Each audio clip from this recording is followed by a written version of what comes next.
C'est une manière de militer joyeuse et pacifique. C'est utiliser l'humour et la caricature pour faire passer des messages autrement.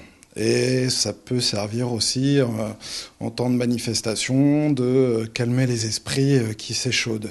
Par exemple, quand il y a des manifestants qui sont un peu trop près des forces de l'ordre ou que les forces de l'ordre sont prêts à charger, un clown peut permettre, grâce à son humour ou grâce à ses gestes, à calmer et apaiser la tension en fait. Le clown activiste, en fait, va être plus une forme de... Ça va être l'étape où on va agir autrement. Plutôt qu'avec une banderole, c'est utile de faire une banderole, c'est utile de manifester. Après, ça a un autre impact que d'aller voir les gens et de faire rire, tout simplement. Si on prend l'enfouissement des déchets nucléaires ou la prolifération des armes, dans l'absurdité, c'est de dire il nous faut plus de nucléaire, il nous faut plus d'armes, et c'est tellement mieux, la vie va être tellement meilleure avec plus de nucléaire, et il n'y a pas de risque, et voilà.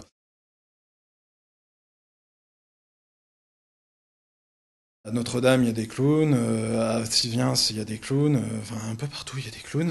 Partout où ça milite, il y a des gens qui prennent le nez rouge et qui sortent leur clown. Enfin, le clown, à la base, ne va pas à l'encontre des lois, il est pacifiste. C'est plutôt aller offrir des fleurs aux forces de l'ordre plutôt que de les attaquer, quoi. À Notre-Dame-des-Landes, quand il y a eu des manifestations anti-violence policière, il y a deux clowns qui se sont fait arrêter et qui sont en procès actuellement. Je crois qu'ils voulaient simplement faire des bisous aux forces de l'ordre. Maintenant, on a des forces de l'ordre qui sont militarisées. Il y a des stratégies de maintien de l'ordre et d'orientation des foules.